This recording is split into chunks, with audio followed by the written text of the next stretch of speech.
Hello everybody, welcome back to a brand new video. This took me way too damn long to finish, but it's finished, so here you go. And today we're doing a redux of a previous what if I've done, and that is what if the United States annexed Canada. This would be after the Civil War, where, the US would want something in exchange from Britain for helping the Confederacy during the Civil War. So they trade 2 ships for the entirety of the Canadian territory, and thus Canada would be a part of the United States, and so there would be no Canada, just the northern states would just be the, northern states. What we know as provinces, they'd be states. So let's get straight into it, starting off with 1868. No really big change here. Ulysses Grant would still be elected president after Andrew Johnson. The whole victory of the Civil War and all that. Grant would defeat Horatio Seymour 398 to 80 to become the 18th president in his first term. It would just be, a big focus on post-Civil War Reconstruction in the United States, as well as the new territory they got from Britain, as well as economic development and integration between the two territories as well. So no big change there outside, the territory bit. 1872, Ulysses Grant is reelected over Horace Greeley. Horace Greeley, even though he died, he would still win the new provinces or states up in the north. Grant would defeat Greeley 286-266 to win re-election in his second term. Economic challenges would be addressed. The Panic of 1873 would occur, and of course Reconstruction efforts would continue, as well as trying to bring back diplomatic relations with Britain. Heading on to 1876, this is a change here. Samuel Tilden would be elected president, defeating Rutherford Hayes, as the Canadian territories would vote for Tilden to be on the ballot, so there would be no compromise where Hayes would win. Tilden would win 390 to 185 to become the 19th president in his first term. He would have to deal with industrialization, strong labor movements, as well as economic growth that we saw in this time period, as well as an expansion of infrastructure projects throughout the country. Heading on to 1880, Samuel Tilden would win a second term, defeating James Garfield. So Garfield lives a happy, full life. Maybe not happy since he doesn't become president, but a full life nonetheless. He would win 339 to 236 to win re-election. Of course, he would continue trying to strengthen diplomatic relations with other countries, Britain still being a big example here. And of course, if there are any sort of regional tensions, with these two major areas, the U.S. and Canada, this timeline, they're not two different countries, but still, integration would still probably be an issue, and if it wasn't, then we don't have to worry about this. But if there is, Tilden would have to sort that out some way, and he would probably figure it out sometime in his second term. Heading off to 1884, Grover Cleveland would be elected over over John Logan. Cleveland would defeat Logan 354 to 258. Sorry about that. 354 to 258 to become the 20th president. In his first term, we would see a strong emphasis on economic policies and some trade agreements here and there. Definitely a trade agreement with Hawaii. Of course, there would be a lot of social reforms in this time period as well. As we head into 1884, Benjamin Harrison would be elected over Grover Cleveland. So, we're on this weird tangent of it's a very similar timeline, but not exact. Harrison would defeat Cleveland 405 to 211 to become the 21st president. And in his first term, he would address the big, strong territorial expansion. Of course, many states would be added during his time as president, as it was IRL. And of course, there would be more economic challenges. Of course, the Panic of 1893 does occur. Heading on to 1892, Benjamin Harrison would, see himself in a contested election with Grover Cleveland and James Field, of course. We didn't see this in our timeline, but with the inclusion of, more states up north, this would, of course, cause problems, and would be the first contested election since, I believe, the second election. That was only for the vice presidency, though. And we would have to go to the 1893 for the House of Representatives, where Grover Cleveland would win the most state delegates, and he would be reelected to a second term, despite Benjamin Harrison winning the most electoral college votes. Hold on, let me turn my, my notifications down. Okay. And so for Cleveland's second term, there would be an economic recovery despite there being labor issues across the country.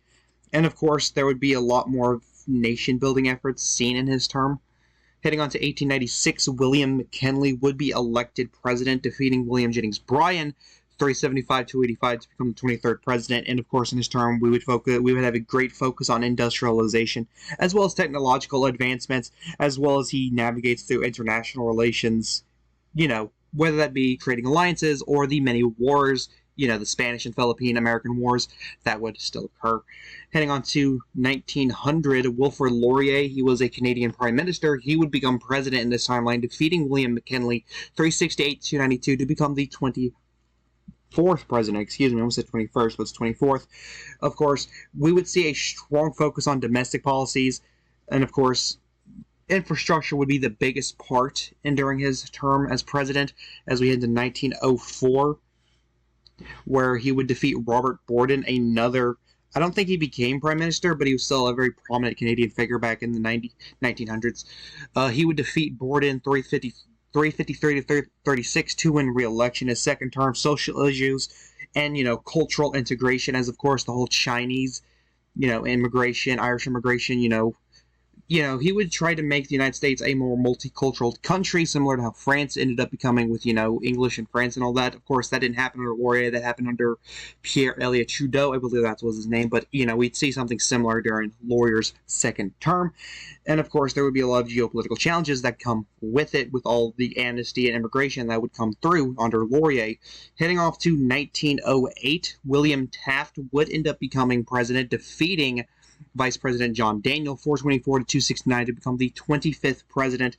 And under Taft's first term, we'd see a huge progressive revival in the Republican Party. We'd see a lot of progressive economics, and as well as a few trade agreements. We'd also see a lot of monopoly busting, trust busting. What we would see under Theodore Roosevelt, we would have seen that on steroids with Taft, just like real life, except there would be no Roosevelt in our timeline, or in this timeline. Of course, there would be a lot of global events, as along with the impending World War I that Taft would oversee the beginning of. Of course, we would not enter World War I under Taft. Of course, as we now head to 1912, we'd see a very similar, with the progressive faction Republican Party still splintering apart, as instead of Theodore Roosevelt, it'd be Hiram Johnson. Woodrow Wilson would be elected president 548 to 115 to 188 to become the 26th president. And of course, Wilson in his first term, he would do his best to balance domestic and international concerns, trying to keep us out of World War I as best as he could, similar to what he did IRL. As we head to 1916, Wilson would be reelected again, defeating Justice Charles Hughes 390 to 361 to win re-election. And of course, this is when we enter World War I. Albeit reluctantly, Wilson does his own thing.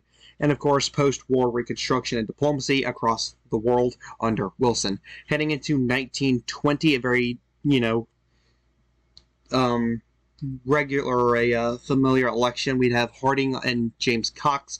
Harding would defeat Cox 569 to 196 to become the 27th president. And of course, Harding wouldn't really get much done. There'd be just a strong economic boom, and international relations would continue under Harding. Of course, more social and cultural shifts due to the amnesty seen by Laurier. Of course, Harding would still pass away, and of course, all that corruption would still happen, and thus Calvin Coolidge would end up becoming president. And of course, economic prosperity and growth would be seen under Coolidge as we head into 1924, and Coolidge ends up winning, defeating John Davis as well as Robert La Follette 477 to 232 to 56 to win re-election. La Follette would, of course, win some states in the what we would know as the Canadian provinces: Alberta, Manitoba, and Saskatchewan, I believe. I could be wrong. I could be wrong. Of course, under his second term, his economic policies and infrastructure development would continue. Of course, that economic boom ain't going nowhere for a little bit, as well as any global economic challenges they may see. Of course, I believe, European countries were starting to feel the effects of recessions and sort of depression. They weren't in a recession, but they were starting to feel the effects of it, so to say. 1928, Herbert Hoover would be nominated by the Republicans, while Democrats nominate Al Smith. And of course, a new party, the former Labour Party, would nominate John Brownlee, I think the governor of Alberta in this timeline. Of course, Hoover would win 582 to 177 to 16 to become the 29th president. My pug is falling off the chair. Oh boy. And of course, in Hoover's first term, of course, the Great Depression would hit, and, Hoover would just make things worse. The Hoovervilles, all that. 1932, there would be no Franklin Roosevelt in this timeline due to James Cox nominating for VP, and of course, Franklin Roosevelt wouldn't be able to get the big push for the nomination like he did IRL, as of course, Canadian politics is a bit more fickle with their nominees, as if you lose once, there's not that big of a chance you're going to get nominated again. Saw Aaron O'Toole back in 2021. The Democrats instead nominate Speaker John Nance Garner, who goes on to mollywop Herbert Hoover 558 to 217 to become the 30th president. And Garner would, of course, deal with the Great Depression in his own way. I don't want to say he would have handled it better than Roosevelt, but there would still be, the Great New Deal would not happen. It would not. Of course, Garner was a conservative Southern Democrat, so we'd probably see a lot of downsizing of the national government, the federal government, probably a lot of tax cuts as well. Probably some free trade here and there, though I don't think free trade was that big of a issue back in the 30s. So Garner would take a very conservative approach to the Depression, which, of course, we'd be in the Depression about a year longer than we would be due to this, as, of course, this is just more laissez-faire economics. Heading on to 1936, we'd have a four-way race with the Democrats nominating John Garner, Republicans with Alf Landon. Socialists would end up winning some electoral votes with Norman Thomas, and the Social Credit Party, which was this is Christian Right Party, with William Aberhart, they'd win some electoral votes there. John Garner would end up winning re-election 734 to 17 to 16 to 8. Of course, in his second term, of course, this is just mostly, Garner would actually build up the U.S. military due to the looming threat of World War II, and of course, implementing politics or policies for national defense. Heading on to 1940, Henry Wallace would end up being elected over Wendell Willkie. So the Democrat Party takes a massive shift to the left with democratic socialism under Henry Wallace. He would defeat Willkie 693 to 82 to become the 31st president under Wallace's first term. Due to World War II happening, we wouldn't see that strong of an emphasis on, social policies, which would have leaned towards more democratic socialism. Of course, that doesn't happen due to World War II and having to deal with that. Heading into 1944, Henry Wallace defeats Thomas Dewey 676 to 99 to win re-election in his second term. World War II is nearing the end. He would, of course, bomb, Japan, reluctantly, of course, and of course, the economic recovery would continue post-war. Heading on to 1948, Harry Truman would end up being the Democrat nominee and would be elected over Republican John Bracken, Dixiecrat Strom Thurmond, Socialist M.J. Caldwell, and Social Credit Solon Lowe, 411, 287, 39 to 21 to 17 to become the 32nd president. Truman would, of course, oversee Cold War policies and alliances. The Truman Doctrine would still occur, and of course, there would be this massive push for civil rights, but Truman would, take a middle approach and try to ignore it as best as possible. Heading on to 1952, this is an election that I think is a interesting one. Dwight Eisenhower would end up becoming president, defeating Harry Truman and Social Credit General Douglas MacArthur. So yes, Douglas MacArthur would end up having a strong force in this election because he would be opposed to both Eisenhower and Truman. Eisenhower would still become the 33rd president, 442 to 333 to 17. In his first term, it'd be very similar to IRL. Of course, economic growth as well as technological advancements in regards to the military. And of course, he would have to deal with issues regarding the Cold War. 1956, Eisenhower would win a second term, defeating Democrat Governor Adlai Stevenson II, Social Credit Congressman Solon Lowe, and Socialist Congressman M.J. Caldwell, 457 to 295 to 17 to win re-election. Eisenhower's second term, of course, we would go into the Korean War. Of course, we all know how that would end up. So, There you go. Now, as we head on to 1960, Richard Nixon would defeat John Kennedy, as of course the Canadian provinces would back Nixon over Kennedy this timeline, so Kennedy is not shot and assassinated. So Nixon becomes the 34th president, and the Bay of Pigs invasion would be a success in this timeline. We'd probably see a more moderate version of the Civil Rights Act that would still probably be as effective. Not more effective, but it'd probably be as effective as what we got IRL. So Republicans would, the black vote would still be competitive nationwide. Of course, Nixon, continues with, the Cold War policies of Eisenhower as well. However, the Bay of Pigs invasion, Cuba is not a Vietnam or a communist country. As we head into 1964, Humphrey would be elected over Richard Nixon. Humphrey would defeat Nixon 701 to 100 to become the 35th president. And of course, this is when the Vietnam War would begin. And, Humphrey would, I believe Humphrey would try to take a isolationist approach. However, there would be a lot of pressure. And of course, Humphrey would be forced to enter Vietnam.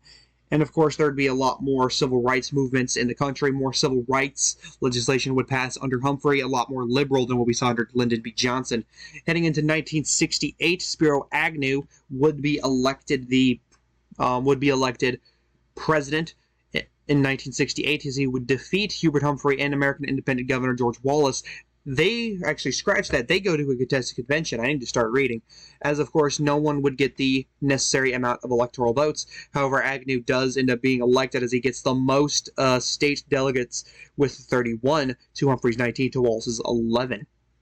And so, under Agnew's first term, of course, the Vietnam War would conclude under Agnew. Of course, not after he pulls a Nixon and just bombs the fuck out of everybody before he leaves.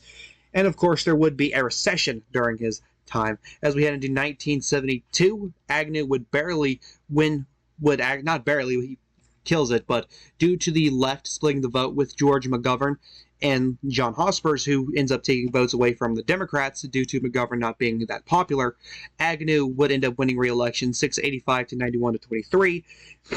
And of course, this is a short term for Spiro Agnew because due to the corruption of Watergate, I believe we'd see some form of Watergate, maybe not the exact one, but something very similar. Agnew would resign shortly after being inaugurated for a second term in 1973, and Reagan would take over. And of course, we'd see a very big push for conservative economic policies, as well as he continues with the Cold War as he tries to, push through and make America look strong. However, Reagan will not be able to do that in this timeline as he ends up losing to Jimmy Carter in 1976. 476 to 323. In Carter's first term, it'd be very similar. There would be the energy and economic crises, as well as he tries to use international diplomacy during the Cold War, especially the Iranian Revolution. Heading on to 1980, instead of Ronald Reagan defeating Jimmy Carter, it'd be George H.W. Bush, the CIA director under Reagan and Agnew. Carter would end up losing to Bush 566 for 242, and Bush becomes the 39th president. In Bush's first term, we'd see kind of a mellow version of Reagan's time. Reagan was very outspoken. Bush is quiet, the quiet conservatism and all that. And of course, we'd see a lot more of a neoconservative push on foreign policy. There'd be more wars. I imagine there being another war that didn't happen in our timeline under Bush. That's what I'd assume. Heading on to 1984, the Democrats nominate Geraldine Ferraro, the first major female ticket nominee, and Bush absolutely destroys her, 804 to 13. He wins re-election in his second term. The Cold War would end probably a year early under Bush, as he knew how to, navigate through, international relations like that. And of course, the economy would still see a very massive boom. Probably not as big, but still massive. Heading on to 1988, the Republicans nominate Kansas Senator Bob Dole. The Democrats nominate Massachusetts Governor Michael Dukakis, and the Libertarians nominate Texas Congressman Ron Paul, who actually wins electoral votes this time around. And Bob Dole ends up becoming president, the 40th president, 541 to 242 to 46. And in Bob Dole's first term, of course, it would just be kind of a mellowing out process. Of course, the recession would still hit, and Bob Dole's numbers would drop heading into 1992, where Bill Clinton would still still be elected, as of course there is a new political party that we see out of Quebec, the Bloc Québécois, and they nominate Ambassador Lucien Bouchard, who would have served in, Carter's administration. Of course, Clinton would still become the 41st president, as of course, economic prosperity would be seen under Clinton, a lot more technical advancements in the intelligence departments as well as the military.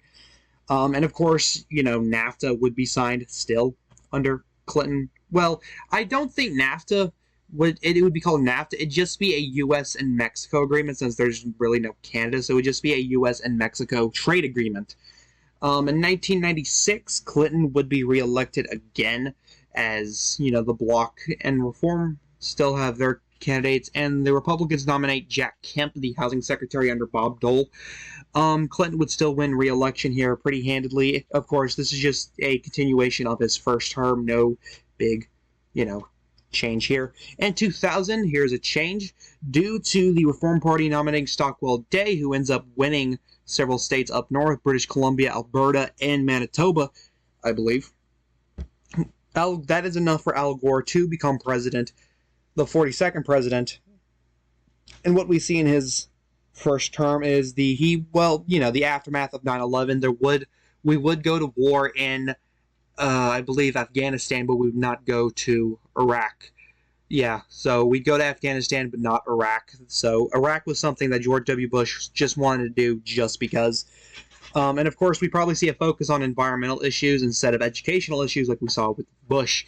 Heading on to 2004, there would be a contested election once again where the Republicans nominate Stephen Harper, a senator, and of course the Bloc would nominate Gilles Duceppe. I believe I'm pronouncing that right. No one would get the necessary amount of electoral votes, so the House would have to choose a new president yet again, and this time it's Stephen Harper who wins the most, or at least a majority of the state delegates, winning 33 to Gore's 23 to Duceppe's 2. Vermont would be Bernie Sanders, supporting him, obviously. And in Harper's first term, he would, of course, this would be the era of him, it's kind of a weird time because his entire first term would, of course, deal with the Afghanistan war and, of course, adding more national security measures, so it would be a very boring term, and, until the Great Recession, which would cause him a re-election, or at least you would think.